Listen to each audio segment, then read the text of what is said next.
Alright, well this is still the second day at Comic-Con, and I tried the most incredible feat of actually getting from one spot of the dealer room, or the big showroom floor, all the way to the other one. And this is like an airplane hangar. It's huge. This is might be the biggest room I've ever seen in my life. You can't even see, I bet if it was empty, you couldn't even see from one end to the other. It's that big. I walked around and checked stuff out, and I've been to a lot of conventions where they have these kind of dealer rooms where they sell stuff, like books, magazines, action figures, posters, t-shirts, all that kind of stuff. And this might be the biggest one, but it's always different everywhere you go. And you want to come in and you want to look at stuff and buy things, but there's only so much you can afford to buy. It's all a matter of like, what do you want to collect? Like, are action figures your thing, or is it comics, or, like, what is it? And I kind of do a little of everything, so no matter what you do, you're never going to, like, fulfill that desire to just keep collecting stuff. And you just can't even comprehend, like, how many things there are that exist that you can be a fan of. There just isn't enough time for everything. And when you look at a place like this, you could easily just go broke and just buy everything. It's a pink Godzilla. The prices are outrageous, though, for a lot of things. I saw some Atari games for $8 each. Usually Atari games go for like $1 or $2, just $8. As far as comics, I like to read comics, but I don't necessarily like to collect really expensive ones with autographs and stuff, and limited editions. But they had the first Action Comics.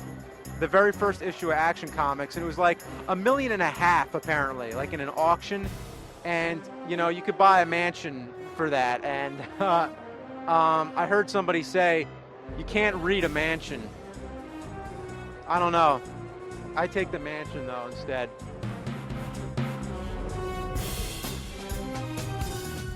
I love posters. I get really intrigued when I see like old monster movie posters and stuff.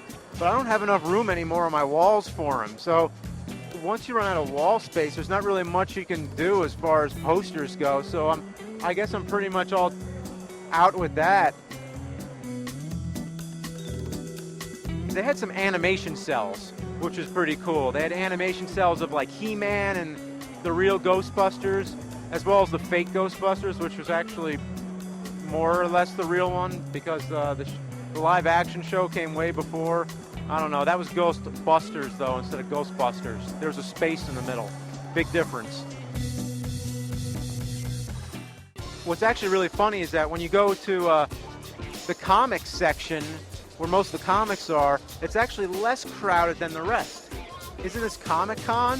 Why are there more people on the other side? I know I've heard people say this before, but they should really split this up and make Comic-Con just comics, and then have a movie con on its own, and really try to split this up a little bit, because it's really too much stuff going on, and I think they need to like do a little separation, People want their Comic-Con back. I say give them their Comic-Con. This is just con. This is con, and that's it.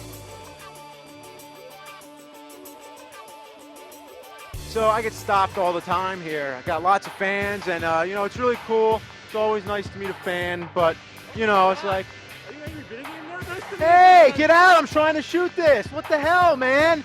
Jeez. So anyway, this is Cinemassacre signing out. Check in for more videos, spike.com. We're here at Comic-Con 2010. Shit.